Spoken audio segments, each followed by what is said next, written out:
የስቱዲዮ እንግዳን ወደ እናንተ እናደርሳለን። በዚህም ሳምንት የተለዩ እንግዶችን ይዘናል። አዎ የአድዋ ድልን ለመዘከር የተከፈለልንንም ዋጋ ለማመስገን ከ6 ዓመት ወደዚህ የተለያዩ የእግር ጉዞዎች ይደረጋሉ። በተለይ ደግሞ ከመላው ኢትዮጵያ በቦታው የተሳተፉ አባቶቻችንን ለማመስገንም ነው የሚደረገው። በዚህ በያዝነው ዓመት ደግሞ በሁለት ቡድን ከ75 በላይ ሰዎች በዚህ የእግር ጉዞ ላይ እንደተሳተፉ ሰምተናል። ከ50 ቀናት በላይ በፈጀውም ጉዞ 42 የገጠርና የከተማ መንደሮችን ጭምር በሁለት ተካፍለው የተጓዙት ተጓዦች ጎብኝተዋቸዋል። ከ1600 ኪሎ ሜትር በላይን የሸፈነ ጉዞ ነው በእግራቸው የተጓዙት። ከ75 ውስጥ ሁለቱን መርጠን ስቱዲዮ ጠርተናል። ኤርሚያስ መንበሩና ብሩክ ሙላት ናቸው። እንኳን ደህና መጣችሁ። ከዛ አድክም ጉዞ በኋላ ተስማምታችኋል። የጠበቅነው ፊትን አይመስልም። እኛን የተጓዝን ይመስል አዳነ በተለይ በጣም እሺ እንቀጥል ማሂ። አዎ እንግዲህ ሀሳቡ በጣም የተቀደሰ በሁላችንም ዘንድ ተቀባይነት ያለው ደስ የሚል መበረታታት ያለበትም ነው። ግን ደግሞ እንደ ግለሰብ እንዴት አሰባችሁ? የብር 50 ታክሲ በእግራችን ላለመሄድ እንሰለፋለን አይደለ? ይሄን ሁሉ ኪሎ ሜትር ለመጓዝ ለመሄድ እንዴት ወደ አይምሯችሁ መጣ? አንድ ሁለተኛ ደግሞ ሰውስ ምን አለ? ወዳይ ዘመድ ቤተሰብ አርፋችሁ ተቀመጡ ይሄ ሁሉ ምንድነው አልተባላችሁ?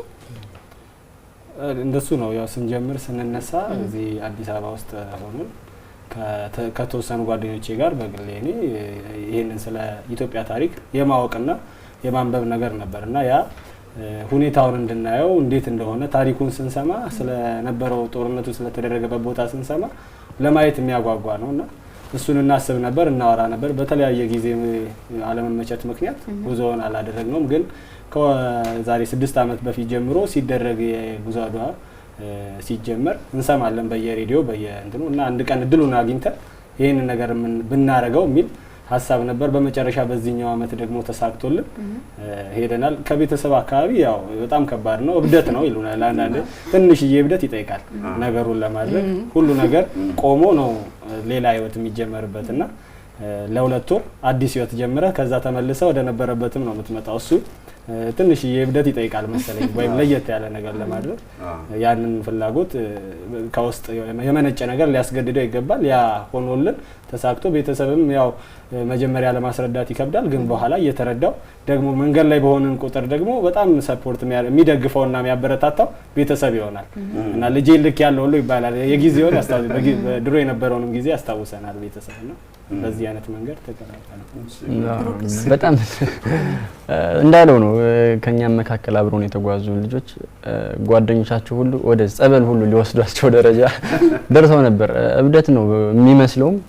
ኤርሚም እንዳለው 1000 በላይ ኪሎ ሜትሮችን በእግር አቆራርጦ ለመሄድ ማሰብ በጣም ይከብዳል። በሀሳብ ደረጃ ውስጥ ላይ ስትገቢ ነው ልዩነቱ ያለው። ድካሙ አለ። ህዝቡ ሲቀበልሽ ድካሙ ይጠፋል፣ ይቀባበልሻል ህዝቡ ኢትዮጵያ ድካሙ ይቀበላል። ለዛ ነው ፊታችንም እስካሁን ድረስ ደህና የሆነውና ቁርጠኝነቱ ነው ወሳኙ ነገር። እዛ ቦታ ላይ እንድንገባ ያደረገን ያው አንድ መወዳት አበባላለች።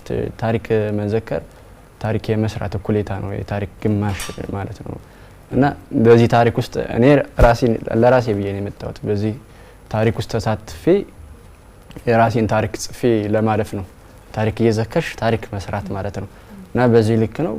እንደ ጓደኛ እንደ ቤተሰብም ግን እብደት ሁሉ ይመስላል። በጣም ከባድ ነው ወደ እንትን መግባት ስትነሱ ማለት ነው። ልክ ሲቀጥል ግን እንዴት አገኛችሁት ጉዞውን? ከዛ በየሄዳችሁበት ከተማና የገጠር አካባቢዎችም አቀባበል እንደነበሩ እናስታውሳለን።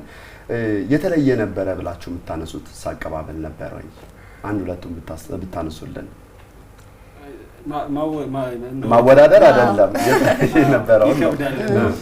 የሚገርመው በጣም አንድ ሁለት ቤተሰብ እንኳን ሆኖ የተቀበለን ለየት ያለ ነበር ለኛ በሚገርም ሁኔታ። ምክንያቱም በጊዜው ውሃ ጠምቶ መንገድ ላይ ስትሆን ሁሉ ነገር ተመቻችቶ የምትሄድበት አይደለም።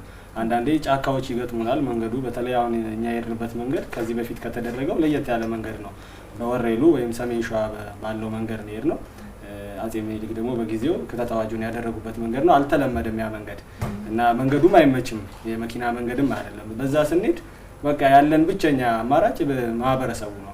ስለዚህ ሲያበላንም ሲያጠጣንም የነበረው ለመኪናም የማይመች መንገድ ለማስገባትም ለምግብም የሚመች አይደለም። ስለዚህ ማህበረሰቡ የሚሰጠን ውሃና የሚያበላን ነውና የሚቀበሉበት መንገድ የተለየ ነው በጣም እውነት ኢትዮጵያዊነት ያለው እዛ ስር እንደሆነ ታያለ እዛ አካባቢ እንደሆነ ታያለ ማለት በየገጠሩ በመናሳልፍበት በየትኛው መንገድ ላይ የሚገጥመን ትክክለኛ ሰው ወዳድነት ወይም ሰባይነት የሚታይበት ፍቅር ኢትዮጵያዊነት ያለበት ፍቅር እዛ አካባቢ ነው ያለውና ሁሉም ጋር ያለው አቀባበል የተለየ ነበር።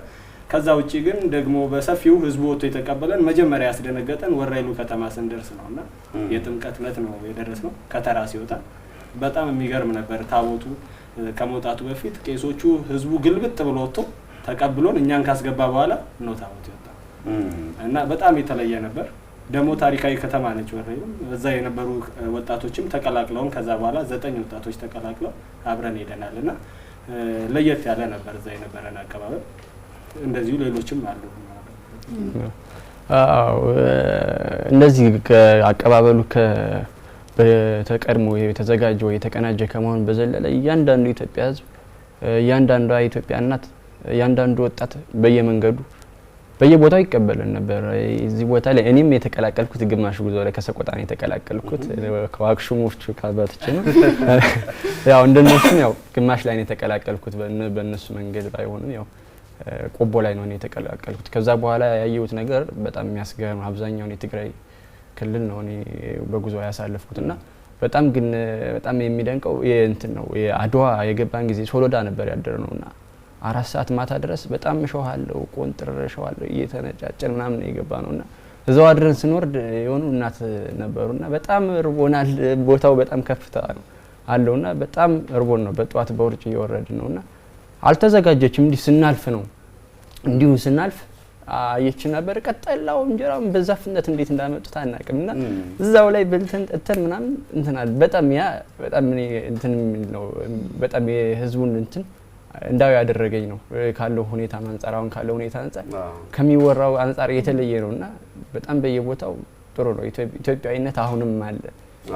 አልተጎዳንም። መንገድ ላይ ማህበራዊ ድረገጹ ላይ ነው ሶሻል ሚዲያው ላይ ነው እንኳን ምድር ላይ ኖረ ግን አይደለ እንኳን ምድር ላይ ኖረ ተስፋ ይሰጣል በጣም አይደለ እውነት ነው። ስትነሱ የነበረውና ስትደርሱ ቦታው ላይ ያሰባችሁበት አላማችሁን ልታሳኩ የወጣናችሁበት ቦታ ስትደርሱ ያለው ስሜት ምን አይነት ነው?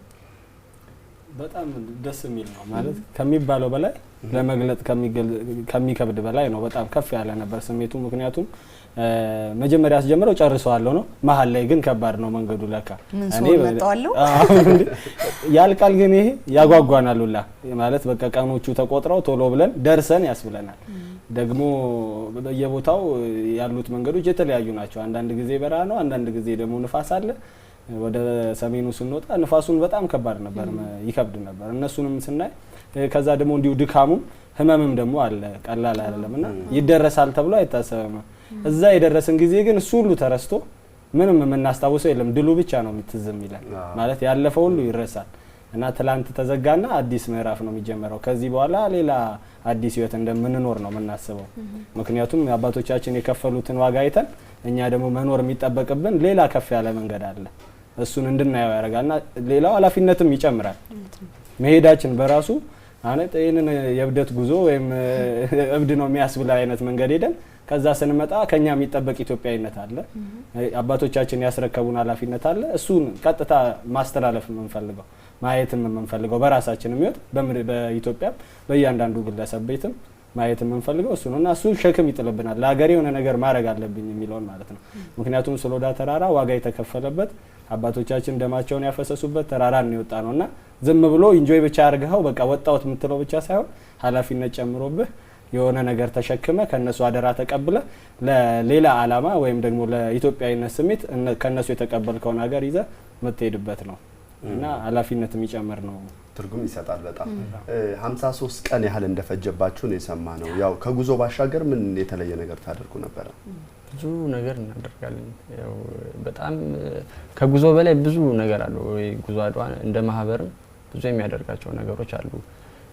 ለምሳሌ ወራይሉ ላይ የሐውልት መሰረተ ድንጋይ ተጥሏል። የአድዋን የሚዘክር እንዲሁም በወልዲያም ከተማ የማጽዳት ሁኔታ ተካሂዷል። አምባላጅ ላይ ዛፎች ተክለናል። 123 ዛፎች ዘንድሮ ለ123ኛ ጊዜ ነው የአድዋ ድል በዓል የሚከበረውና 123 ችግኞች አምባላጅ ላይ ተክለናል። ሌላ በዛው በጉዞ ውስጥም አለ የተንቀሳቃሽ ላይብረሪ አለ። ለብዙዎች የንባብ ልምድ ይዘው ነው የሚወጡት እና እዚሁም በጉዞ ውስጥ የምታገኛቸው ሰዎች አሉ። የጤና ባለሙያዎች አሉ። በብዙ ዘርፎች ጥሩ ሰዎች አሉ። ከነዛ የምትወስደው ነገር አለ። በተለይ ይበልጡን ግን የተንቀሳቃሽ ላይብረሪ ጉዳይ ለብዙዎች የንባብ ልምድን ይዘው እንዲሄዱ አድርጓልና ጉዞ አድዋ በጣም ብዙ የጎንዮሽ ስራዎችን ይሰራል። አብሩ እንደው አንድ ብታወሩ በጣም ደስ የሚለኝ ነገር ምናችሁን ቀየረው? ምን አገኛችሁበት ከወጪ ቀሪ እንደናንተ ማለት ነው? አዎ የግላችሁን ሀሳብ። እኔ አንደኛ ብዙ ነው ያየሁት። የመጀመሪያው ነገር ግን ያየሁት ኢትዮጵያ የምትባለውን ሀገር እኔ ማወራላትን ሀገር ወይም ከዚህ በፊት ማቃትን ሀገር የእውነት እንዳውቃት አድርጎኛል። ከዚህ በፊት ያው ከተማ ተቀምጬ ማቃት ኢትዮጵያና ከዛ ደግሞ አሁን እየሄድኩኝ ያየኋት ኢትዮጵያ የተለያየች ነች። 3 ክልል አቋርጠናል። ኦሮሚያ ክልል፣ አማራ ክልልና ትግራይ ክልልን አቋርጠናል በዚህ ጉዞ ውስጥ። ወደፊት ሌሎቹን ለማየት ማሳብ አለኝ፣ ግን አሁን ኢትዮጵያን እንዳውቃት የምር አድርጎኛል። ስለዚህ የኢትዮጵያ ጉርለቷ ምንድነው ደግሞ ብርታቷ ምንድነው የሚለውን ክሊር ሆኖ በደንብ በግልጽ የሚታይ ሆኖ ታይቶኛል። ህብረተሰቡ ጋር ያለው ችግር ምንድነው ያለው ብርታት ምንድነው የሚለውን በደንብ ታይቶኛል። ምንድነው ነገ ኢትዮጵያ ላይ መስራት ያለብኝ ብዬ ሳስብ ግልጽ እንዲሆንልኝ አድርጎኛል። ይሄ ትልቅ የጨመረልኝ ነገር ነው ይሄ ጉዞ አድዋ። ከዛ ባለፈ ደግሞ ከተለያየ አካባቢ ነው የተሰባሰብ ነውና የህዝብ ለህዝብ ግንኙነቱን ወይም ደግሞ ከወጣቶች ጋር ያለን መስተጋብር እንዲጨምር አድርጎታል በሄድንበት አካባቢ ሁሉ እና መተሳሰር እንዲኖር በግሌ በጣም ስለምፈልገው ያንንም አድርጎልኛል። ወደፊት እንግዲህ አንድ ነገር አደርጋለሁ ኢትዮጵያ ላይ ብዬ አስባለሁ። ለዛም ይጠቅመኛል እና ይሄ እኔ ከያዝኩትና ከተነሳውበት አላማ አንፃር ሳስበው ኢትዮጵያ ላይ ለውጥ ማምጣት የምፈልግ ከሆነ ማለት እቺን ሀገር ደግሞ አኮራለሁ ብዬ ማስብ ከሆነ ይሄ መንገድ ለኔ ትልቅ ጥቅም ነው የሰጠኝ እሱ ነው። ሌላው ታሪኩን ማወቅ የማይረሳ ነገር ነው። ይሄ በቅድም እንዳለው እሱ ያነሳው መጽሐፍቶች ይነበባሉ። የምንሄደው የአድዋን ታሪክ እያነበብን ነውና በዛ ውስጥ እያንዳንዱን የተነሱትን ቦታዎችም እያየን ነው የምንሄደው። ከዛ ደግሞ የነበረውንም ጊዜ በታሪክ መዝገብ ውስጥ እየዳሰስ ነው የምናልፈውና እሱ ብዙ ነገር እንዳቅ ያለውን መቻቻል ያለውን መከባበር እንዴት ዋጋ ይከፍሉ እንደነበረ አንዱ ለአንዱ የነበረውን አንዱ አካባቢ ለአንዱ አካባቢ ያለውን አንዱ ግዛት ለአንዱ ግዛት ያለውን መተሳሰር ያየንበት ነው እና እሱ ጠቅሞኛል በደንብ የኋላ ታሪካችንን ብዙ እንዳቀው። ምን አገኘህ አንተስ? ያላገኘሁትን ነገር መጥቀስ ነው። ግን በመጀመሪያ ደረጃ ህዝቡን እንዳቀው በጣም ረድቶኛል። የኢትዮጵያን ህዝብ አሁን ያው ከተቀላቀልኩበት ጊዜ ጀምሮ አውቄዋለሁ ማለት ይችላል። አይቼዋለሁ፣ ባይኔ ነው ያየሁት። ይሄ ከጥላቻ ከምናውን ካለው ሁኔታ አንፃር በጣም የተለያየ በጣም የተራራቀ እንደሆነ አይቻለሁ። ሲቀጥል ደግሞ ያው ወንድሞች አግኝቻለሁ። እዚህ ጉዞ ውስጥ ያሉ ሰዎች በሙሉ የተለያየ ቦታ ነው ያሉት፣ ከተለያየ ማህበረሰብ ነው የመጡት። እነዛ ሰዎች ለኔ በጣም ጥሩ ወዳጅ ጥሩ ወንድም አግኝቻለሁ። በየቦታው ፋሚሊ ያለኝ ማለት ነው። በምንቀሳቀስበት ጊዜ ያን ነገር አትርፍ ያለው ሌላ ታሪክን በራሳችን አንብበን የመጣው ነገር በራሳችን የምናውቀው ነገር ሊኖር ይችላል። ግን እዚህ ጋር ስናነብ እንወያያለን።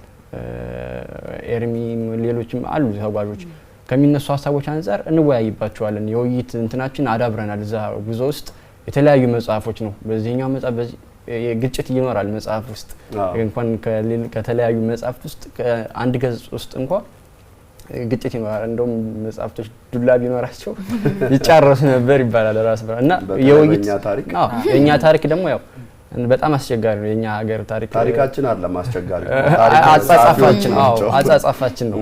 የተጻፈበት መንገድ እንደ ተረትም የተጻፉ ነገሮች ይኖራሉ። አፈ ታሪክን ብቻ ተንተርሰው ታሪክ ደግሞ ጥናት ይፈልጋል። በዛ መልኩ የተጻፉ ታሪኮች ሲኖሩ ትንሽ ከባድ ነውና በዛ ሁኔታ ውስጥ ሁሉ በጣም ነው የምንወያየው። ያን ነገር አካብተናል። ታሪካዊ ቦታዎችን አድዋ ጦርነት እንዴት ነው የተካሄደው? ከየት ነው የመጣው የጣሊያኖች ጦር? አልቤርቶኒ የሁሉንም አመጣጥ በየት ነበር? የኛ ሲል ራስ መኮንን የነዋክሹን ጓንጉል የሁሉንም አሰፋፈርና አይተ ቦታው ትምህርት እንትን ብቻ ገድላቸውንም ጭምር ያወቃቸው ሂደን አይተናል። የተዋደቁበትን ቦታ መቃብሮችን ጎብኝተናል። መድፎችን አይተናል። ብዙ ነገሮችን አይተናል እና ብዙ አጋጣሚ ከታሪኩን እና ከቦታው አንፃር ሂደን ስለነዋል የነበረው ሁኔታ እዛም ቦታው ድረስ ሂደን ነው ከንባቡ ጋር አብረን ግን አንድ ብታነሱልን በዚሁ ደስ የሚለን አንድ የመናዊ አብሯችሁ ነበር እንዴት ገባ? ከአዲስ አበባ ተነስተን 78 ኪሎ ሜትር አካባቢ አብሮን ሄዷል ተጉዟል።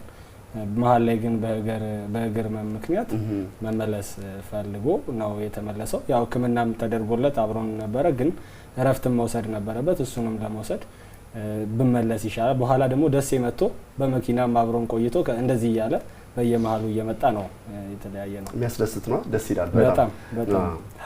ሌላ የውጭ ዜጋ ሰው ወይም ደግሞ በሌላ ሀገር ዜግነት ያለው ሰው መጥቶ ታሪካችንን ልወቅ ሲል ከመጀመሪያ ጀምሮ መጽሐፍም ሲል ነበር ብዙ ጥያቄዎች ያነሳ ነበርና እኛንም ያነሳሳን ነበር። ለምን ሆነ ይሄ ይለናል። የአንድ ነገር ስናነብ መጽሐፉን እኛ ዝም ብለን እንኳን የምናልፈው ከሆነ እሱ ግን ለምን ሆነ የሚል ጥያቄ ያነሳል እና ያ ራሱ በእያንዳንዳችን ህይወት ውስጥ የጫረው ነገር አለ እንድናየው ከብዙ አቅጣጫ ታሪካችንን ማየት እንድንችል ረድቶናል። ኤርሚያስና ብሩክ አክብራችሁን ስለመጣችሁ ከልብ ነው የምናመሰግነው። ዋሚ ብራቱ በአንድ ወቅት እንዴት ጤናማ ሆኑ ተብለው ሲጠየቁ መለሱ እኔ ከለጋር ስቴዲየም ታክሲ ስለማልይዝ ነው የሚል ምላሽን ሰጥተው ነበር። ቅርበቱን ለመግለጽ 1600 ኪሎ ሜትሮችን በእግር መጓዝ ትልቅ ጀግንነትን ጀብድን የሚጠይቅ ነው። በዚህ አጋጣሚ ጀግኖቻችን ጭምር ናቸው።